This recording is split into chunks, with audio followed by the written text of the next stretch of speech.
오늘 우리는 이 빌립보서 4장 6절서부터 9절까지 말씀을 본문으로 감사로 기도하고 말씀으로 응답받자라는 그 제목을 가지고 함께 말씀 나누도록 하겠습니다. 자, 우리가 그 지난주에 4장 말씀을 시작하면서 그 유오디아와 순두계 그 두 사람에게 일어났던 그 갈등의 사건, 그것을 이제 관련된 이야기를 나누는 시간을 가졌습니다. 그래서 총 3가지 이야기를 관련된 이야기 나눴는데 그 첫 번째 나눴던 이야기가 무엇이었을까요? 네, 그렇습니다. 그 지난주 그 본문 말씀을 보니까 그 각절 말씀이 서로 다 흩어져 있는 말씀 같고 이게 뭐가 연관성이 서로 없는 것 같다 이런 생각이 처음엔 들었는데 자세하게 살펴보니까 이 갈등의 사건, 유오디아와 순두계 사건을 통해서 결국 열매를 맺으라는 그런 이야기라는 것을 발견을 했었었죠. 그래서 우리도 사실 삶에 그 일어나는 여러 가지 흩어져 있는 그 사건들, 그것들이 서로 아무 연관성이 없어 보이지만 그걸 자세히 살펴보면 모두가 다 열매를 맺게 하시기 위한 그 사건들이다라는 사실을 우리가 이제 확인을 하면서 그걸 기회로 삼아야 된다. 그래서 우리가 바울처럼들 열매를 생각하는 그런 삶을 살아가자라는 얘기를 첫 번째로 함께 나눴습니다. 자, 그런가 하면 두 번째로 나눴던 이야기가 무엇이었을까요? 네, 그렇습니다. 그 지난주에 그 예수님 안에서 기뻐하자를 이제 그 번역이 된 게 주를 기뻐하라 이렇게 번역이 돼 있어서 약간 헷갈리긴 했는데 그 예수님 안에서, 그러니까 예수님과 함께 기뻐하자고 그랬었죠. 근데 예수님과 함께 기뻐하는, 예수님을 기뻐한다는 것은 그 내 삶 가운데 일어나는 그 사건들, 그 모든 것들을 다 그 과정을 주관하시는 것을 우리가 인정하는 것, 기뻐하는 것, 그리고 인도에 가시는 그 모든 과정을 기뻐하는 것이 예수님을 기뻐하는 것이라고 그랬죠. 그래서 사실은 예수님을 모두가 다 기뻐할 것 같지만 그 면면을 살펴보면 사실은 예수님께서 개입하시는 것을 거부하는 사람들이 참 많다. 내 삶 가운데 그 개입하시는 걸. 그래서 예수님을 기뻐하는 그런 사람들은 그 책망의 말씀들을 달게 받으면서 점차 변화되어져 간다. 그래서 그에 대한 대표적인 예가 다윗과 사울이었다. 그래서 다윗은 고난의 과정 중에 예수님의 말씀을 들으면서 점차 깎여 나가면서 왕이 되어갈 제목이 되어갔지만 사울은 그 모든 과정 중에 예수님을 말씀을 거부함으로써 왕이 될 자격을 점점 잃어갔다라는 얘기를 대비해서 살펴봤죠. 자, 그래서 항상 우리는 예수님을 기뻐하면서 정금처럼 변화되어 가자라는 얘기를 두 번째로 나눴습니다. 자, 그런가 하면 마지막 세 번째로 나눈 이야기가 무엇이었을까요? 네, 그렇습니다. 예수님을 기뻐하는 그런 삶의 모든 과정이 사실은 그 절제라고 말씀을 드렸었죠. 그래서 그런 모습을 또 우리 지난주에 주변 사람들에게 보여주라고 그러셨는데 그걸 보여주려면 어떻게 된다고 그랬죠? 절제가 아예 몸에 배어 있어야 된다고 그랬었죠. 그래서 우리가 그런 모든 수고를 하는 이유는 예수님께서 가까이 계시기 때문에, 즉 재림하실 예수님이 곧 이 땅에 오실 것이기 때문에 우리가 열매 맺는 일에 열심을 내야 된다. 그러니까 우리가 그런 수고를 감당하면서 열매 맺게 전념하자라는 얘기를 세 번째로 나눴습니다. 자, 그래서 사랑하는 우리 나눔 있는 교회 성도님들 모두는 삶에서 일어나는 그런 여러 가지 사건들이 결국 우연이 아니라는 사실을 여러분 아시고요. 그 예수님을 기뻐하면서 그 모든 상황들을 통해 열매를 맺어가시기 바랍니다. 여러분 그렇게 하셔서 재림하실 예수님 앞에 서기에 부끄럼 없는 저와 여러분 되어주시기를 다시 한번 주님의 이름으로 간절히 축원드립니다. 지난주에는 우리가 그 한 사건을 통해, 그러니까 유오디아와 순두계 사건을 통해서 예수님을 닮는 삶에 대해서 말씀한 것이 지난주 이야기였다면 그 이번 주 말씀은 기도와 응답의 방법에 대해서 말씀하고 계신다라는 것을 이제 알고 각절 말씀을 보시면 좋겠습니다. 전체 주제를 이렇게 잡았는데요. 감사로 기도하고 말씀으로 응답받자라는 것을 이제 주제로 각절 말씀 나누도록 하겠습니다. 먼저 6절 말씀 함께 읽도록 하겠습니다. 아무것도 염려하지 말고 오직 모든 일에서 기도와 간구로 너희가 요청할 것들을 감사와 더불어 하나님께 알리라 라고 말씀하고 있습니다. 이게 그 6절 말씀하고 이 7절 말씀이 굉장히 유명한 구절이거든요. 그리고 기도나 응답에 대해서 얘기하면 항상 빌립보서 4장 6절 7절 말씀을 가지고 이제 설교하는 경우도 참 많습니다. 그래서 유명한 구절인데 이게 한 가지 좀 아쉬운 것은 이제 보통 요 구절만 가지고 따로 읽거든요. 보통 요 구절만 가지고 그 인용하고 요 구절만 설명하기 때문에 이게 그냥 기도에 대한 내용이다. 그냥 그 정도로만 이해합니다. 이게 틀린 얘기는 아닙니다. 기도에 대한 내용은 맞긴 맞는데 그 정도까지만 이해하는 거죠. 그런데 우리가 이제 생각해야 될 것은 이제까지 열매 맺기에 대해서 바울이 얘기해 왔잖아요. 그러면 왜 갑자기 열매 맺기에 대해서 얘기하다가 기도에 대해서 말을 했는가? 이걸 우리가 생각해 볼 필요가 있다는 거죠. 그래서 이 부분에 대해서는 잠시 제가 중간 정리하는 시간에 이게 왜 그런지 이유를 말씀드리도록 하겠습니다. 그래서 어쨌든 우리 기도를 해야 되는데 기도할 때는 염려하기보다는 기도할 때 염려하면서 걱정을 하기보다는 모든 일에 대해서 늘 하나님께 말씀을 드려야 되는 것이고요. 알리면서 말씀을 드려야 되되 응답하실 것을 믿고 미리 감사를 하면서 기도를 해야 된다라는 것이 6절 말씀의 이제 포인트가 되겠습니다. 미리 감사하면서 기도해야 된다. 자, 그래서 6절 전체 의미를 이렇게 정리해 볼 수가 있겠는데요. 너희는 아무것도 염려하지 말고 모든 일에 대해서 기도를 하되 말씀을 드리되 응답을 미리 감사하면서 하나님께 알려라. 그러니까 응답해 주실 걸 감사하면서 하나님께 모든 것을 상황을 보고를 해야 된다라고 얘기했다는 것이 6절의 의미가 되겠습니다. 6절에 대한 자세한 내용은 잠시 후에 적용 시간에 우리 함께 나누는 시간, 분석하는 시간 가지도록 하겠습니다. 자, 이어진 7절 말씀 우리 함께 읽도록 하겠습니다. 그리하면 모든 이해를 뛰어넘는 하나님의 평강이 그리스도 예수님을 통해 너희 마음과 생각을 지키시리라 라고 말씀합니다. 여기 이해란 얘기가 나오잖아요. 그러니까 우리의 이해를 뛰어넘는, 하나님의 평강이 우리의 이해를 뛰어넘어서 이제 역사를 해야 되는 건데, 이 이해라는 그 단어가 나와서 말씀을 드리는 건데, 현재 겪고 있는 우리가 고난의 상황 있잖아요. 그 고난의 상황하고 그 고난이 일어나는 거 원인이요. 그리고 이 고난이 앞으로 일이 어떻게 진행될까, 이 모든 과정을 우리가 이해를 하잖아요. 그러면 마음이 평안해질 수가 있어요. 그런데 그거는 하나님의 평안이 아닙니다. 우리가 다 이해할 수 있어서 이렇게 되고 앞으로 이렇게 될 거구나. 오케이. 그럼 내가 견딜 수 있지. 이거는 하나님의 평안이 아니에요. 내 평안, 내가 생각하는, 내가 의지적으로 갖는 평안인 것이지. 자, 그러면 어떤 게 하나님의 평안이냐? 하나님께서 주시는 평안은 이해가 되는 것이 아닙니다. 이해되지 않습니다. 우리 이해를 뛰어넘는 거예요. 그래서 도리어 전혀 이해할 수 없고요. 내가 지금 겪고 있는 상황이 달라지는 것도 없습니다. 그리고 앞으로 내가 어떻게 행해야 될지도 몰라요. 상황은 뭐 나한테 전혀 유리하지 않습니다. 다 불리하게 돌아가는 것 같은데, 그럼에도 불구하고 하나님께서 나를 지켜주실 것이 믿어지고 또 간구한 대로 응답해 주실 것이 믿어지기 때문에, 그래서 상황과 이해를 초월해서 임하는 평안, 말로 설명할 수 없는데, 내가 현재 상황은 전혀 그렇게 이해할 수 없는데 이거를 초월해서 도저히 이해하지 못하는 그런 평안이 하나님께서 주시는 평안이고, 이게 진짜 평안이라는 거죠. 다른 사람은 이해 못합니다. 나도 이해 못해요. 그럼에도 불구하고 평안이 느껴지는 거예요. 그게 진짜 하나님의 평안입니다. 자, 그래서 하나님께서는 그러한 평안을 그리고 주실 때 예수님을 통해 주신대요. 예수님을 통해 주신다는 게 뭔 소리인지 이제 잠시 후에 나눌 건데, 어쨌든 예수님을 통해서 우리의 마음과 생각을 지켜주십니다. 흔들리지 않도록, 불안하지 않도록 평안을 주셔서 지켜주신다 라고 말씀하고 있습니다. 그러면 왜 굳이 예수님을 통해서 주시냐? 이 부분에 대해서는 적용 시간에 말씀을 나누도록 하겠습니다. 자, 7절 전체 의미 이렇게 정리할 수 있겠는데요. 그렇게 하면 우리의 이해를 초월하는 하나님의 평안이 예수님을 통해 임해서 흔들리는 너희의 마음과 생각을 지켜주실 것이다 라는 것이 7절의 의미가 되겠습니다. 자, 이어진 8절 말씀 우리 함께 읽도록 하겠습니다. 끝으로 형제들아, 무엇이든지 진실한 것과 무엇이든지 정직한 것과 무엇이든지 의로운 것과 무엇이든지 순수한 것과 무엇이든지 사랑스러운 것과 무엇이든지 좋은 평판이 있는 것과 덕이 되는 것과 칭찬이 되는 것이 있거든 이런 것들을 곰곰이 생각하라 라고 말씀하는데, 참 길죠? 긴데 이 핵심적인 단어들을 이제 뽑아서 보면 맨 밑에 줄 빼고요, 나머지 핵심적인 단어들을 잘 보시면 결국은 예수님을 닮은 또 다른 모습들을 말씀하고 있습니다. 이렇게 진실해야 되고 정직해야 되고 의로워야 되고 이렇게. 자, 그런데 이것들을 잘 생각하라는 거예요. 갑자기 왜 이걸 생각하라고 얘기를 했는가 말씀을 생각해 보면, 앞에 6절에서 우리가 하나님께 기도해야 된다고 그랬잖아요. 그러니까 하나님께 기도를 하고요. 그래서 7절 말씀처럼 응답을 내가 확신하게 되고 그래서 마음에 평안이 임하게 되었다. 이런 상황이 너희가 되었다면, 기도하고 응답받아서 마음에 평안이 임했다면 어떻게 된다고요? 예수님을 닮는 일에 다시 전념해야 된다는 걸 생각해야 된다. 그리고 너희가 실제로 열심히 내야 된다. 이걸 말씀하고 있는 거죠. 그러니까 응답해 주실 것을 너희가 믿고 마음에 평안이 임했다면 할 일이 뭐가 있겠니? 열심히 다시 행해야지.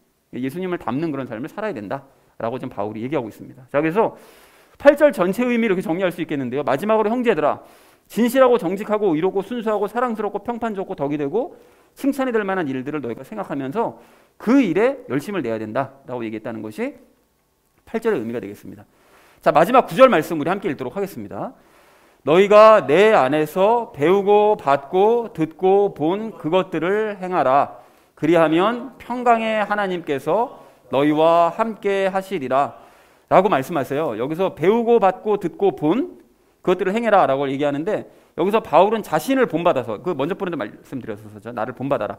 본받아서 8절에 있는 그 말씀처럼 너희는 행해야 된다라고 얘기를 하고 있습니다. 그러니까 배우고 받고 듣고 봤다는 게 아까 8절 말씀이겠죠. 바울이 계속 그걸 가르쳤었고 그래서 주었고 이렇게 했던 그 모든 것들을 너희가 행해야 된다라고 다시 한번 행함을 강조를 하고 있습니다.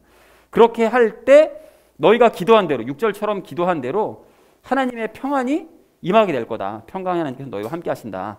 라는 것을 이제 얘기하고 있죠. 그러니까 이걸 가만히 생각해 보면 너희가 기도한 대로 평안이 임해서 응답을 받았다면 행해야 되고 그렇게 행하면 평강의 하나님께서 너희와 함께 해주시는, 그러니까 계속 선순환이 이루어지는 거죠. 라고 바울이 얘기를 하고 있습니다. 자, 그래서 9절 전체 의미를 이렇게 정리할 수가 있겠는데요. 너희는 나에게 배우고 받고 듣고 본 대로 행하라. 그리하면 평강의 하나님께서 너희와 함께 해주실 것이다. 라고 얘기했다는 것이 9절의 의미가 되겠습니다. 자, 그래서 오늘 본문을 이렇게 정리해 볼 수가 있겠는데요. 아무것도 염려하지 말고 미리 감사하면서 하나님께 기도로 너희가 알릴 때 우리의 이해를 초월한 하나님의 평강이 예수님을 통해 임하게 되고 너희의 마음과 생각을 지켜주시게 될 것이다 라는 것이 이제 6절 7절의 말씀의 내용이고요. 너희는 진실, 정직, 의로움, 순수, 사랑, 호평, 평가 좋은 거, 덕, 칭찬이 되는 일을 생각하고 열심을 내라 라는 것이 이제 8절의 의미가 되겠고요. 또한 나를 본받아서 행하면 하나님의 평강이 너희와 함께하게 될 것이다 라는 것이 이제 9절의 의미가 되겠습니다. 내용 자체는 그렇게 크게 어렵지는 않습니다. 자, 그런데 우리가 아까 잠깐 말씀드렸던 거, 그러니까 바울이 6절에서 갑자기 기도에 대해서 언급을 하잖아요. 그 전에는 이제 열매 맺기에 대해서 얘기를 쭉 하다가 갑자기 왜 6절에서 기도에 대해서 얘기를 했느냐. 여러분, 이게 지난주에 열매에 대해서 설명했던 바울이 왜 갑자기 기도를 언급했는가 하면 지난주에 열매를 맺으려면 어떻게 해야 된다고 그랬죠? 예수님을 기뻐해야 되고 그리고 절제를 몸에 배이게 해야 된다고 설명을 했잖아요. 그러니까 예수님을 기뻐해야 된다는 것은 삶의 모든 과정 중에 예수님께서 다 개입하시도록 자기를 내드려야 되고 그때마다 책망의 말씀 들으면서 깎여나가야 되는 과정이거든요. 그리고 절제라는 것은 그 모든 과정들을 인내하고 참으면서 삶에 배이게 해야 되는 건데 이런 모든 과정들이 이게 쉬울 거냐? 쉽지 않겠죠. 당연히. 그죠? 그러니까 이 모든 과정이 특별히 더 쉽지 않은 건 우리 안에 있는 죄 때문에 더 쉽지가 않습니다. 자꾸 방해하니까요. 그래서 이 과정을 견뎌내기가 너무나 힘든데 이런 모든 과정들이 결코 쉽지 않기 때문에 바울이 오늘 기도에 대해서 얘기를 한 것입니다. 그러니까 열매를 너희가 맺지 못할까 봐 걱정하고 염려하지 말고 맺게 해주실 것을 미리 감사하면서 기도드려라. 6절 말씀이죠. 그렇게 할 때 이해할 수 없는 하나님의 평안이 예수님을 통해서 너에게 임하게 되고 흔들리는 그 마음과 생각을 지켜주시게 될 것이다. 그래서 너희가 열매 맺는 일에 문제가 없이 될 터이니 맡겨놓고 너희는 8절 9절 말씀처럼 행해라. 그러면 하나님께서 그 모든 일들 이루어주실 것이다 라를 얘기하는 것이 오늘 본문의 내용이라는 것이죠. 자, 그래서 우리는 이 적용 시간에 그 세 가지 이야기를 나눌 건데요. 첫 번째는 기도하는 방법에 대해서 우리 이야기 나눌 거고요. 두 번째는 응답받는 방법에 대해서 얘기를 할 것이고요. 세 번째는 행함에 대해서 이제 말씀을 나눌 건데 이 세 가지 이야기를 아까 전에 말씀드렸듯이 우리의 그 크리스마스 선물이 되기를 소망을 합니다. 자, 그래서 오늘 결론을 이렇게 맺을 수가 있겠는데요. 감사로 기도하고 말씀으로 응답받자라는 것을 주제로 나머지 이야기는 삶에 적용하면서 함께 이야기 나누도록 하겠습니다. 감사로 기도하고 말씀으로 응답받아야 될 우리가 오늘 첫 번째로 함께 나눌 이야기는 하나님께 알리자는 것입니다. 이게 기도하는 방법에 대해서 말씀을 드릴 건데요. 여러분 오늘 6절 말씀을 좀 다시 보십시오. 6절 말씀 보시면 바울은 아무것도 염려하지 말고 미리 감사하면서 기도 제목을 하나님께 알려라. 이렇게 말을 합니다. 그러니까 이게 조금 전에도 설명을 드렸던 것처럼 그 바울이 이렇게 기도 얘기를 꺼낸 것은 그 지난주에 나눴던 그 말씀이요. 예수님 기뻐하고 절제하는 삶이 쉽지 않으니까 그러한 삶이 너희가 힘들다고 느껴지거나 또는 그럼에도 불구하고 열매 맺지 못하면 어떡하나 이런 염려가 너희가 들 때 그런 거 염려하지 말고 열매를 맺게 해주실 것을 믿고 너희가 미리 감사하면서 하나님께 기도해야 된다. 이거를 얘기를 한 것이죠. 그런데 이건 그러면 열매 맺는 얘기만 국한돼서 한 얘기냐? 여러분 그게 아니고 일반적인 일들에 대해서도 마찬가지입니다. 그래서 6절을 말씀을 잘 보시면 뭐라고 되어 있죠? 모든 일에 대해서라고 얘기하잖아요. 모든 일에 대해서 기도해야 된다. 이렇게 얘기하죠. 자, 그러니까 우리가 걱정될 만한 일이 생겼다. 또 그것이 이제 그렇게 되면 보통 어떻게 생각하죠? 아, 이게 좋지 않은 방향으로 흘러가게 될 것이다. 이제 뭐 보통 이렇게 생각하게 되잖아요. 근데 그런 염려하지 말고 하나님께서 좋은 방향으로 인도해 주실 것을 너희가 믿고 그리고 미리 감사하되 그 기도 내용을 빠짐없이 하나님께 알려야 된다는 거예요. 다 말씀드려야 된다는 거예요. 자, 그런데 여러분 6절 말씀을 전체적으로 이걸 다시 한번 보시면 더 잘 생각해 보십시오. 이 말씀이 이제 많은 의미를 내포하고 있는데요. 먼저 이 말씀에는 하나님을 의식하고 하나님만 의지해야 된다는 뜻이 내포가 되어 있습니다. 이게 왜 그런가 하면 하나님께 알리라고 그러잖아요. 하나님께 알린다는 것은 하나님을 의식하는 거잖아요. 그죠? 그리고 하나님을 의지하는 마음이 있기 때문에 하나님께 알리는 거죠. 만약에 하나님을 의지하는 마음이 없다고는 하나님께 알릴 이유가 없잖아요. 그러니까 이 말씀의 의미에는 하나님을 이렇게 알리란 말씀에는 하나님 인식하고 하나님 의지해야 된다는 말이 내포되어 있다는 것입니다. 자, 그리고 이 말씀에는 하나님을 전적으로 신뢰해야 된다. 이 뜻도 내포되어 있는데 그래서 미리 감사하라고 그런 거예요. 응답해 주실 것을 미리 믿고 신뢰하고 그러니까 너가 응답해 줄 것을 아예 미리 감사를 선포를 해버려라 라고 얘기를 하더라는 것입니다.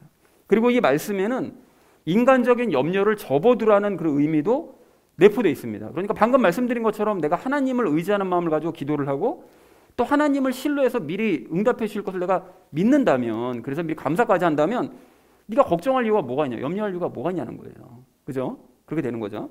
자, 그러니까 그런 의미에서 방금 말씀드린 이 세 가지를 좀 더 자세하게 좀 생각을 해봤으면 좋겠는데요. 먼저 여러분 평소에도 그래야 되지만 기도할 때는 당연히 하나님을 의식하고 하나님만 의지하는 마음으로 여러분 기도를 하셔야 돼요. 어떻게 된다고요? 하나님을 의식하고 하나님을 의지하는 마음을 가지고 기도해야 돼요. 근데 이거 뭐 당연한 얘기 아닌가라고 생각하실 수 있지만 여러분 여기서 정말 주의하실 게 여기서 많은 함정에 빠지거든요. 정말 내가 그렇게 실천하고 계신지를 생각해 보셔야 돼요. 내가 정말 하나님 의식하고 기도하나? 하나님 의지하며 기도하나? 이거 실천하고 있는 거 맞나? 이거 안 그런 경우가 진짜 많거든요. 이게 함정에 빠지는 경우가 많아요. 여러분 가령 생각해 보실 게 내가 상대방에게 뭔가 도움을 요청할 일이 있어요. 그래서 이제 부탁을 하려고 그러는데 그 부탁을 하는 처지인데 그 사람을 별로 이제 의식하지 않고서 그냥 말을 할 때 그냥 통보하듯이 말을 해버리는 거예요. 상대방을 별로 그렇게 뭐 중요하게 생각하지도 않고 그냥 별로 의식하지도 않고 그냥 내 하고 싶은 대로 그냥 툭 그냥 던지듯이 얘기를 해버려요. 부탁을 하는데 그런 태도로 부탁을 하거나 아니면 그 사람을 의지하는 마음이 별로 없어서 내가 너한테 뭘 기대할 수 있겠니? 근데 이런 표정을 지으면서 만약에 상대방이 부탁을 한다. 그럼 어떻게 되는 거죠? 그렇게 되면? 그러면 아쉬운 건 나잖아요.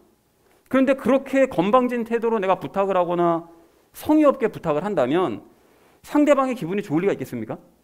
당연히 좋을 리가 없죠. 이건 부탁을 하는 입장이잖아요. 더더군다나. 그러니까 기분이 좋을 리가 없습니다. 이걸 다시 입장 바꿔 생각해보면 누군가가 내게 부탁을 하러 왔는데 명령적으로 통보를 하거나 이렇게 해줘 라고 해버리거나 아니면 나에 대한 별 기대감도 없이 건성으로 그냥 얘기하면서 부탁인지 아닌지 이게 뭐 푸념을 하러 온 건지 이런 식으로 얘기를 한다면 그게 기분이 나쁘거나 아니면 진심이 느껴지지 않으니까 내 입장에서도 나도 대충 답변을 하거나 애매하게 답변을 할 수밖에 없을 것입니다. 아니면 거절을 할 수도 있겠죠.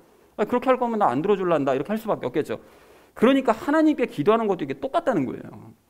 여러분 내가 하나님을 의식하는 것이 맞다면 정말로 하나님을 내가 의지하는 것이 내가 맞다면 하나님께 통보하는 식으로 기도하는 건 아닌지를 잘 생각해 보셔야 된다는 거예요. 그런데 정말로 많은 경우에 그렇게 기도를 해요.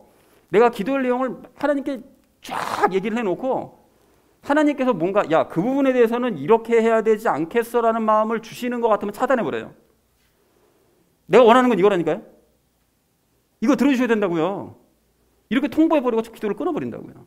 그러니까 응답이 없죠. 얼마나 건방진 태도예요 그게. 그걸 모르고 그렇게 하는 경우가 정말 많아요. 그리고 또한 기도해봐야 아 이거 응답 안 해주실 게 이거 뻔하다. 기도한다고 이게 되겠어 이게? 이런 태도를 가지고 별 기대감도 없이 그냥 대충 기도하는 거 아닌지 그러면 사람 같은 입장에서도 그거 안 들어줄 것 같잖아요. 누가 기대감도 없이 나한테 부탁하는데 그거 들어주겠어요? 하나님께서도 그거 똑같다는 거죠. 돌아봐야 된다는 것입니다. 그런데 이렇게 기도하는 경우가 정말 많거든요. 그럼에도 불구하고 하나님께서는 좋은 분이시니까 응답해 주실 수도 있지만 우리 하나님께서는 관계를 중시하시기 때문에 교육 차원에서라도 그런 기도는 안 들어주십니다. 한번 그렇게 들어주시면 그렇게 해도 되는 줄 알고 계속 하거든요. 그러니까 안 들어주세요 일부러. 근데 이런 얘기를 들으시면서 아니 뭐 이렇게 기도하는데 그냥 그렇게 복잡하게 막 뭘 따지고 해야 되냐 그냥 기도 그냥 편하게 하면 안 되냐 그냥 뭐 이렇게 일일이 따져야 되라고 생각이 드시는 분이 혹시 계시다면 그런 분은 생각해 보셔야 돼요. 평상시에 내가 하나님께 대충 말씀드려도 그거 다 들어주실 정도로 하나님과 내 사이가 편하냐는 거예요. 만약에 그 정도로 편한 사이라면 여러분 그렇게 하셔도 됩니다. 그런데 만약에 그렇지 않다면 그게 지금 본인 혼자만 편해하는 걸 수도 있거든요. 하나님께서는 전혀 나의 그런 태도를 편하게 생각하지 않으시는데 나 혼자만 편하고 싶은 거죠. 기도할 때. 여러분 그런 상태일 수 있기 때문에 이제까지 내가 하나님께 잘못된 태도로 기도했던 것은 아닌지를 돌아보셔야 된다는 거예요. 하나님 앞에 기도할 때 하나님께서는 진지한 태도를 원하세요. 여러분 그런 의미에서 모세를 좀 생각해 보려고 하는데요. 여러분 이게 시간이 없어가지고 이 부분에 대해서 많이 설명을 드리지를 못하는데 예전에 우리가 또 나눴던 내용이기도 합니다. 여러분 오늘 댁에 가셔서 출애굽기 33장이요. 그 이스라엘 백성들이 우상을 숭배한 이후에 그 진노하신 하나님께서 그 모세와 대화하시는 그 장면이 출애굽기 33장에 쭉 기록되어 있거든요. 여러분 이 부분을 좀 유심하게 좀 살펴보세요. 여러분 이스라엘 백성들과 하나님께서 너무 진노하셔가지고 다시는 내가 얘네들과 함께하지 않겠다. 하나님께서 완전 진노하셨는데 그때 모세가요. 하나님 정말 기분 나쁘지 않게 그리고 또 하나님만 의지하는 마음만 가지고 하나님을 설득을 해요. 참 엄청난 사람입니다. 하나님을 설득해요. 설득될 뿐입니까? 근데 설득을 해요. 그리고 하나님께서는 그러한 모세의 마음을 아시고 모세의 말이 틀린 게 전혀 없었기 때문에 설득을 당해주세요. 여러분 이 대화의 과정이 아주 기가 막힙니다. 기가 막혀. 여러분 그래서 출애굽기 33장 이 11절을 보면 이렇게 말씀하시거든요. 주께서는 마치 사람이 자기 친구와 이야기하듯 모세와 얼굴을 마주대하여 말씀하시니라. 이렇게 말씀하세요. 여러분 이 말씀이 도전이 되지 않으십니까? 이게 구약시대의 인물인데도 불구하고 하나님과 친구처럼 얘기하듯이 대화를 했다는 거예요. 그래서 이 대화의 과정을 이 성령님께서 깨닫게 해주심을 따라서 잘 묵상해 보시고 모세가 하나님과 어떻게 친구처럼 여러분 대화를 하는 건지 또 그리고 하나님을 어떻게 의식하고 의지하면서 여러분 말씀을 드렸는지 오늘 본문과 연결지어서 여러분 잘 생각해 보시고요. 그리고 어떻게 기도해야 될지를 깨닫게 되시길 바랍니다. 그리고 그렇게 기도할 때 늘 하나님을 의식하고 의지하는 마음으로 진지한 태도로 기도하는 우리 모두가 되어지기를 간절한 마음으로 소망합니다. 그런가 하면 이 기도에 대해서 우리가 두 번째로 생각할 부분이 무엇인가 하면 여러분 기도할 때 응답해 주실 것을 신뢰하면서 감사하면서 여러분 기도해야 된다는 거예요. 여러분 특별히 여기서 좀 우리가 중요한 것이 감사인데 여러분 기도하기 전에 여러분 응답해 주실 것을 우리는 미리 감사하면서 기도를 해야 되고요. 그럼 그만큼 신뢰한다는 뜻이거든요. 하나님을. 신뢰하기 때문에 당연히 응답해 주실 거야 라는 것을 미리 감사하는 거거든요. 그러니까 이것이 참 중요하고 기도한 이후에도 감사하셔야 됩니다. 그런데 이게 스스로를 돌아보시면 아시겠지만 이러한 감사가 없을 때가 참 많아요. 여러분 이게 미리 감사하면서 기도하는 경우는 정말로 드물고요. 저도 좀 그런 것 같습니다. 이게 미리 감사하는 경우는 참 드물고 기도응답을 받은 이후에도 감사를 까먹고 지내다가 한참 시간이 지나서야 감사하는 경우가 참 많다는 거예요. 그럼 왜 그러냐? 그러면 안 되겠다라고 생각하면서도 왜 자꾸 이런 일이 반복되느냐? 여러분이 이유가 있는데 근본 원인을 따져보잖아요. 그러면 이게 또 다른 기도 제목, 또 다른 걱정거리, 또 다른 두려움이 있기 때문에 그래요. 여러분 이게 무슨 소린가 하면 우리가 한 가지 문제가 해결되고 나잖아요.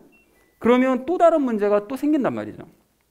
아니 정확하게 말씀을 드리자면 우리는 많은 문제들 속에서 사실 둘러싸여 지내요. 여러 가지 문제들 속에서. 그냥 그렇다 보니까 한 가지 문제가 해결되면 기뻐하기보다는 그 문제가 해결되고 나면 무슨 생각하죠? 그 다음 문제는 어떻게 해? 이런 생각이 든단 말이에요. 그러니까 문제가 해결됐지만 그럼 저 문제는 어떻게 해? 라는 이런 태도가 늘 문제가 된다는 거예요. 그러니까 감사가 없는 거예요. 그래서 늘 문제에 그렇게 쫓기며 살다 보니까 이미 해결해 주신 문제에 대한 감사가 없는 거고 문제를 해결해 주실 것을 믿지도 못하고 감사하지도 못하는 거죠. 그럼 이거 어떻게 해야 되느냐? 어떻게 되는가 하면 여러분 의도적으로 연습하셔야 돼요. 연습, 감사를.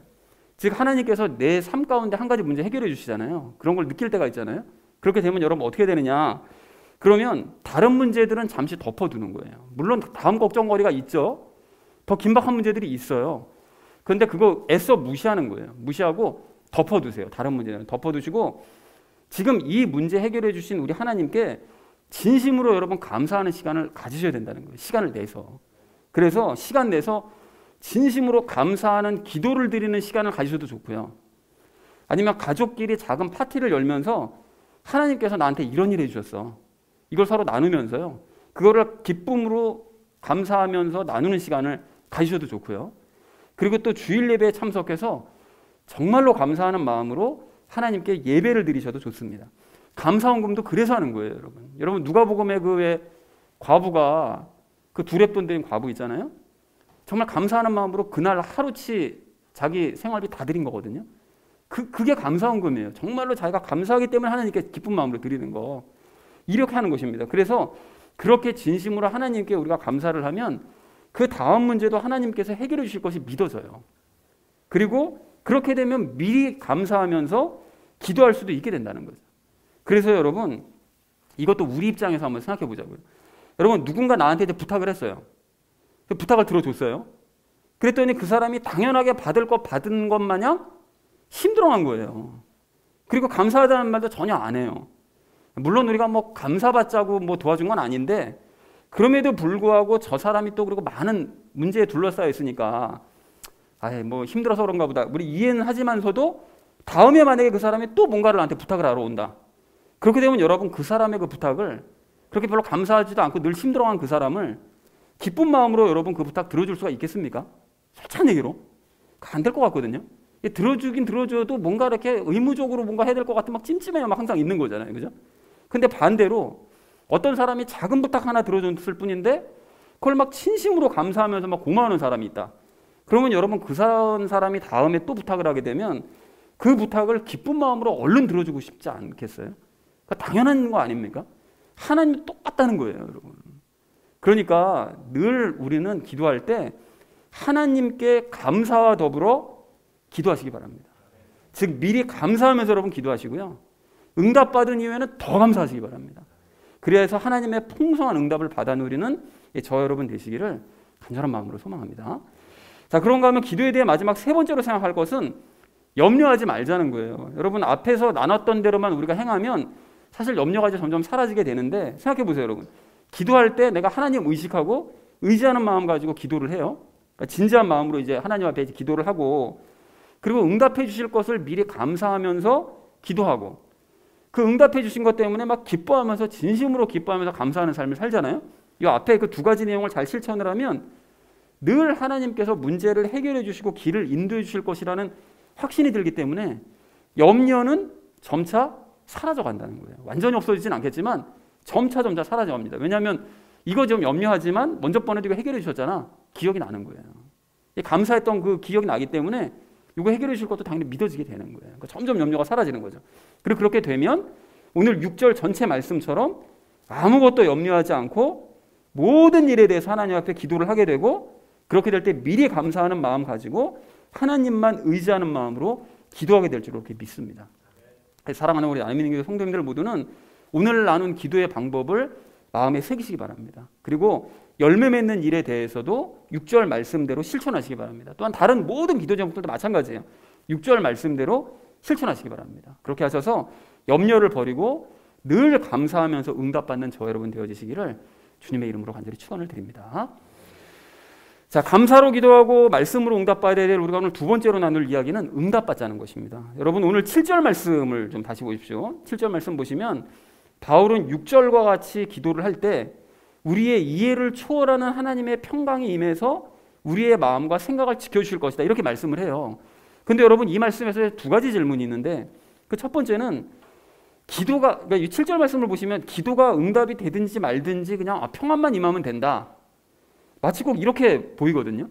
그러면 왜 7절에서는 응답에 대해서는 아무 말씀도 안 하시고 그냥 평안만 주실 거다, 이렇게 왜 그럴까요? 7절은 여러분 그런 뜻이 아닙니다. 평안만 주시겠다는 뜻이 아니에요. 그러니까 기도에 응답해 주실 것이 믿어지기 때문에, 그러니까 흔들리지 않는 평안한 마음이 임한다는 거예요. 그러니까 이 말씀에는 응답은 당연히 포함되어 있는 말씀이라는 것입니다. 그러니까 뭐 평안만 주신다고 그랬으니까 뭐 내 기도랑은 상관없이 그냥 평안만 주시구나, 이렇게 받아들이면 안 된다는 거죠. 응답이 포함됐다는 얘기예요. 자, 그럼 또 다른 질문이요. 이런 평안을 주실 때 하나님께서 그냥 그 평안 우리에게 주시면 되잖아요, 바로. 그런데 7절 중간을 보면 어떻게 얘기하시죠? 예수님을 통해서 주신다고 되어 있잖아요. 그러면 왜 굳이 예수님을 통해서 이런 평안을 주신다고 왜 그러셨을까요? 왜 굳이 예수님을 통해 줍니까? 이 말씀이, 물론 이제 예수님께서 우리와 똑같은 육신을 입으셨으니까 뭐 우리의 생각과 감정과 의지 뭐 이런 것들을 다 똑같이 아시니까, 그러니까 우리의 형편도 우리의 마음도 생각도 다 공감하시기 때문에 예수님을 통해서 주신다라는 뭐 그런 의미도 있을 수 있겠지만, 가장 큰 이유가 무엇인가 하면요, 여러분, 예수님이 무엇이기 때문에요. 아까 전에 우리가 찬송가 122장 4절 거기가 핵심이라고 그랬잖아요. 여호와의 말씀이 어떻게 됐다고요? 육신을 입어서 왔다고 그러셨잖아요. 바로 그 이유 때문에 그렇다는 거예요. 이게 뭔 소린가 하면 요한복음 1장 14절 말씀처럼 하나님의 말씀이 육신되어 오신 분이 예수님이시기 때문에 그렇다는 거예요. 그러니까 뭔 소리인지 7절 말씀을 다시 해석해 보시면 어떻게 되죠? 하나님께서는 우리의 이해를 초월하는 평안을 주셔서 우리의 마음과 생각을 지켜주시는데 그거를 뭘 통해서 하신다고요? 말씀을 통해서 그 일을 이루신다고요. 말씀을 통해서. 그러니까 다시 말해서 하나님께서는 우리가 말씀을 읽을 때 그럴 때 비로소 우리의 이해를 초월하는 평안을 주신다는 것입니다. 자, 그래서 시편 119편 165절을 보면 이렇게 말씀하시는데 여러분 잘 들어보세요. 주의 법을 사랑하는 자들, 그러니까 주의 말씀을 사랑하는 자들에게는 큰 평안이 있나니 아무것도 그들을 실족하게 하지 못하리이다.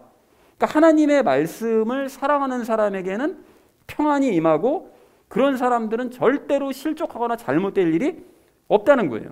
이거는 그러니까 예나 구약시대나 지금이나 예수님께서 요한복음 그 말씀에서 말씀하시는 거나 이 원리에는 변함이 없다는 거예요. 그래서 가령 여러분 예를 들어서 과거에 몇 번 말씀드렸던 여호수아를 생각해 보시면 여러분 하나님께서 그 모세의 뒤를 이어서 그 백성들을 인도해야 됐던 거 여호수아예요. 모세가 보통 사람이 아니라 당대의 아주 스타 지도자였잖아요. 타국 사람들도 다 인정할 만한 지도자였거든요. 그런 지도자 자리를 대신해야 됐던 여호수아가 그 얼마나 부담이 크고 그 두려움이 컸겠습니까? 이거 자기 말을 듣겠냐고요. 모세의 말만 듣던 사람들이. 모세 말도 안 들었는데 내 말은 더 안 듣겠지. 이런 생각했을 거 아니겠어요? 두려워 떨 수밖에 없는 그 여호수아에게 하나님께서 다른 말씀 하나도 안 하시고 딱 한 가지만 요구하세요.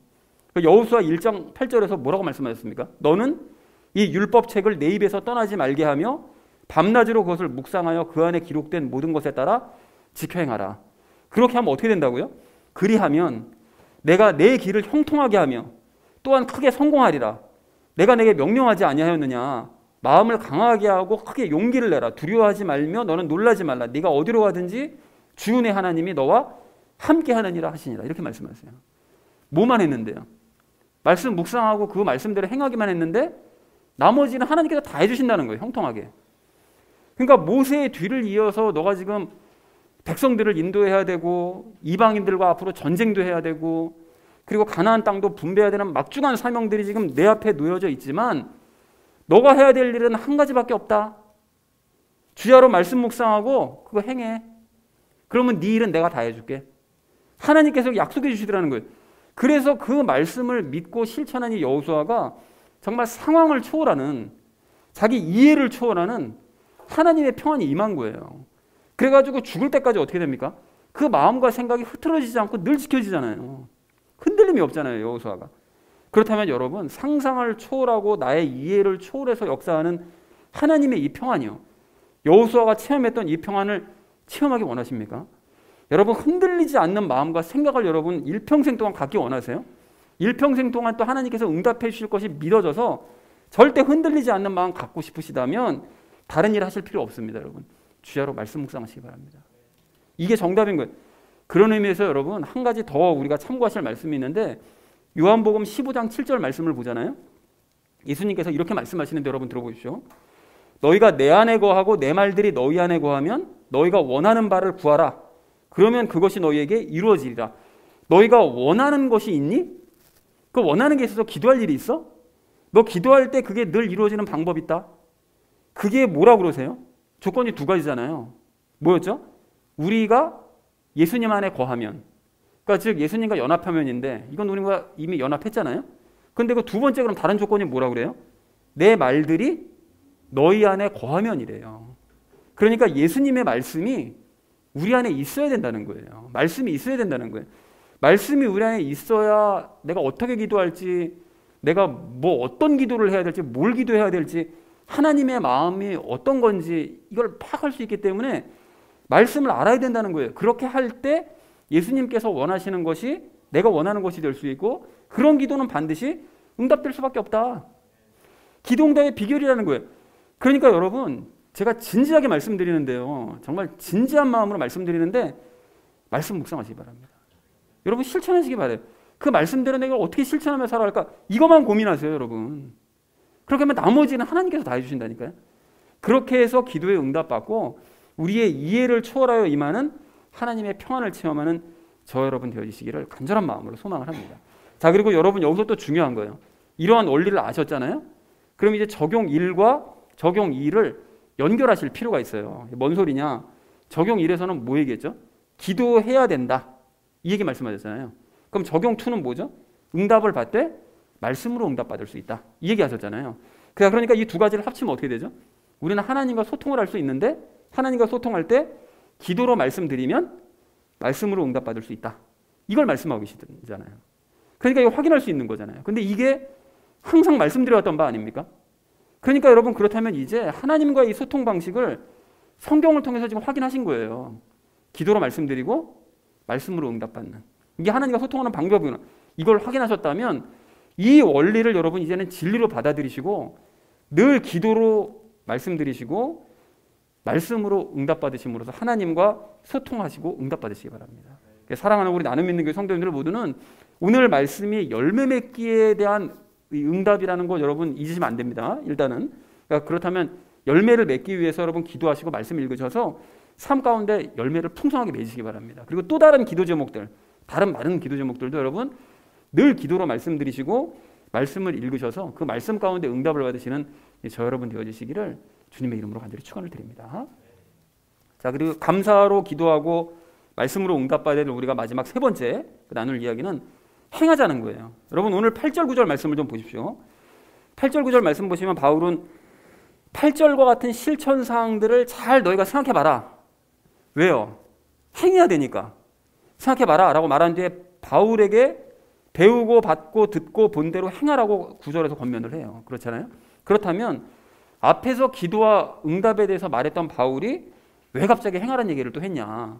여러분 이게 9절 말씀을 잘 보시면 그 답이 있잖아요. 좀 거꾸로 약간 생각해 보시면 답이 보이는데 하나님께 너희가 기도해서 응답을 받고 그래서 너희가 확신하고 그런 평안이 임하게 됐다면 뭘 해야 되겠냐? 행해야 된다. 행할 일밖에 더 있겠니? 열심히 행하는 일에 열심을 내라 라고 말하더라는 거예요. 근데 이런 행함은 여기서만 말씀하시는 것이 아니라 성경 곳곳에서 말씀하시잖아요. 가령 예를 들면 아까 전에 뭐 멀리 갈 것도 없죠. 여호수아에게 하나님께서 말씀하셨을 때 야, 너 주야로 말씀만 묵상해 그러셨어요? 그게 아니잖아요. 말씀 묵상하고 어떻게 하라고요?